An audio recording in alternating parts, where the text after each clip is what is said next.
महात्मा गांधी का नाम हटा करके इनके स्थान पर विकसित भारत रख करके किया जा रहा है कि 125 दिन 365 दिन में से रोजगार की गारंटी हर परिवार को होगी, जिससे गरीबी के स्तर के पास जीने वाले जो लोग हैं या उससे नीचे जीने वाले जो लोग हैं उनके पास आजीविका का एक और द्वार खुलेगा और कुछ ज्यादा पैसा आएगा। 25 दिन के रोजगार की सरकार ने और गारंटी ले ली।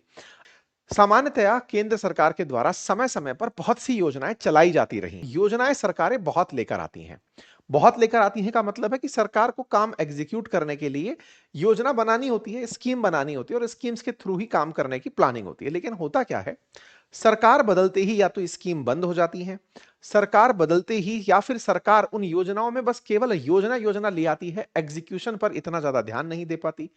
क्यों सरकार ने 2004 में लोकसभा चुनाव में कांग्रेस और सहयोगी दलों ने राष्ट्रीय रोजगार गारंटी का ऐलान कर दिया कि अगर हम चुनाव जीतकर आते हैं तो हम आप सभी को गारंटीड रोजगार देंगे, बेरोजगारी से मुक्ति देंगे। यूपीए सरकार के द्वारा यह जो योजना घोषित की गई थी, ये जब सरकार जीतकर आए तो उन्होंने कॉमन मिनिमम प्रोग्राम के तहत संसद में national rural employment guarantee bill पेश किया यूपीए सरकार ने, और वहीं से वर्ष 2005 में NREGA 2005 के नाम से योजना ला दी गई, जिसमें देश के ग्रामीण परिवारों में अनस्किल्ड लोगों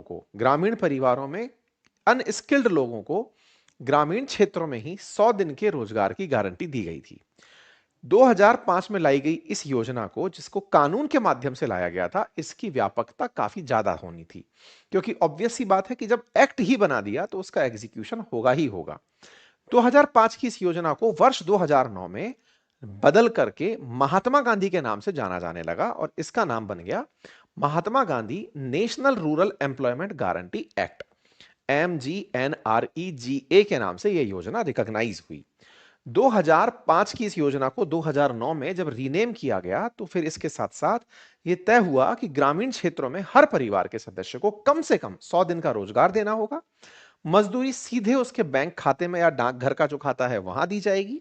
गांव के अंदर इस वजह से स्थायी संपत्ति के निर्माण में मदद ली जाएगी। इसका मतलब समझिए कि रोजगार जिन लोगों को दिया जा रहा है उनसे कहा जाएगा कि गांव के अंदर तालाब खुदवाइए, स्कूल की बिल्डिंग बनवाइए, सड़क बनवाइए, इनमें उनको रोजगार दिया जाए। यानी कि ग्रामीण क्षेत्र के हर परिवार को जो भी रोजगार चाहता है उनके परिवारों को रोजगार की सुनिश्चितता कर दी गई कि आपको रोजगार मिलेगा और उस रोजगार को आप ही के क्षेत्र में दिया जाएगा और वहीं पर सरकार कुछ ना कुछ कार्यक्रम करवाएगी।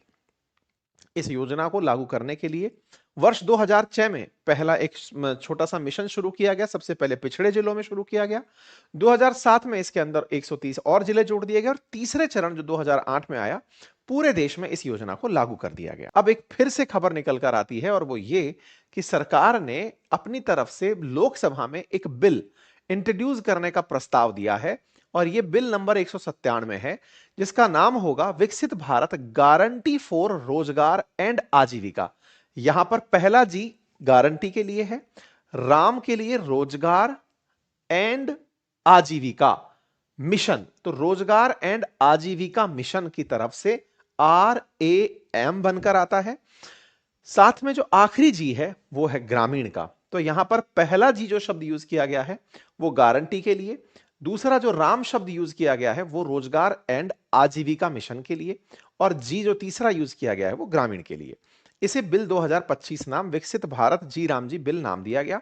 जैसे ही ये बिल लिस्ट हुआ कि हाँ भाई ये बिल ला रही है सरकार, बिल का मतलब होगा कि अब यहां से इसके ऊपर बहस होगी, डिस्कशन होंगे और डिस्कशन होने के बाद इसे पास किया जाएगा। पास होने के बाद ये राष्ट्रपति के पास साइन होने के लिए जाएगा।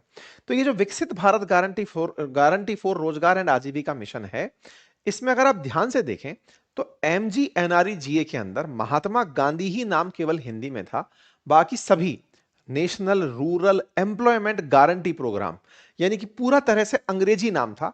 अब वो एक तरह से हिंदी नाम में बदल गया है और हिंदी नाम में बदलना प्रधानमंत्री के उस भाषण से रिलेट कर पाएंगे जिसमें उन्होंने ये कहा था कि मैकाले के समय की जो भी बाध्यताएं हैं हम उनसे बाहर निकलेंगे। तो मैकाले ने जो अंग्रेजी में बाध्यताएं डाल दी थी लोगों के अंदर कि अंग्रेजी बातना बतियाना जरूरी है, उसकी जगह हिंदी डाल दी गई है। ठीक है, तो यहां से रोजगार एंड आजीविका मिशन निकल कर आता है।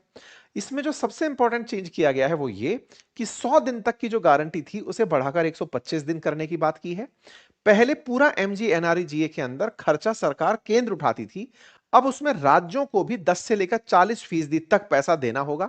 टेक्निकली जो 25 डेज का जो काम बढ़ा है, इसके लिए पैसा आप समझिए कि राज्य सरकारों के सिर के ऊपर आएगा और यह तय किया गया है कि जिस समय खेतों में बुआई और कटाई चल रही हो, उस समय पर रोजगार उपलब्ध ना कराया जाए, क्योंकि इस वजह से ग्रामीण क्षेत्रों में बुआई कटाई के लिए मजदूर नहीं मिलते और फिर वो काम महंगा हो जाता है।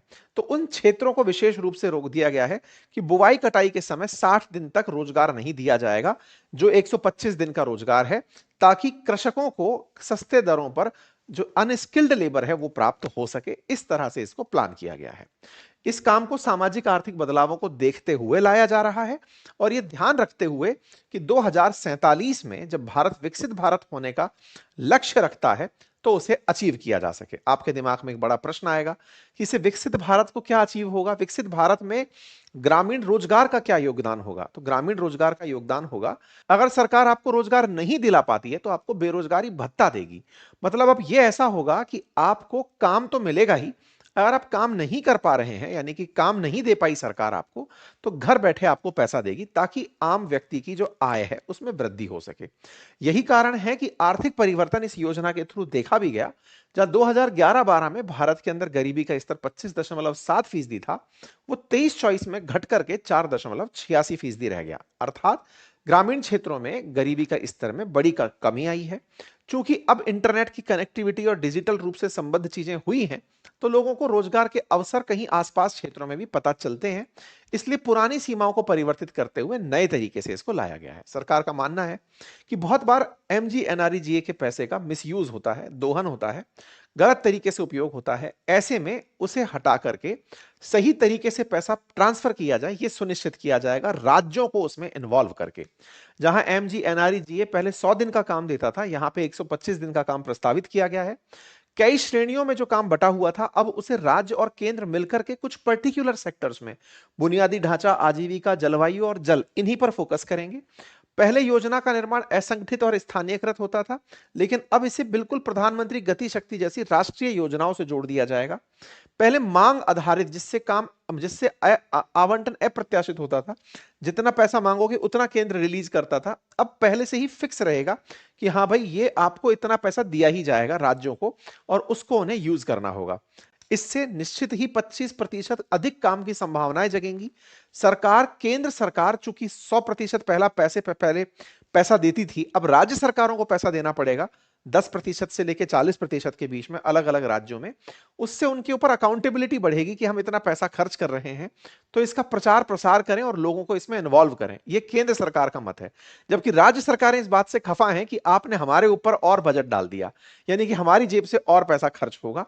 तो एक प्रकार से राज्य सरकारों के ऊपर इससे बजट का बोझ पड़ेगा, उन्हें इससे कम लाभ होगा, क्योंकि राज्य सरकारों को अब 40% तक पैसा अपनी जेब से खर्च करना पड़ेगा। जो प्लेनर राज्य हैं, मतलब मैदानी क्षेत्रों में राज्य हैं, वहां पर राज्य का हिस्सा 40% होगा।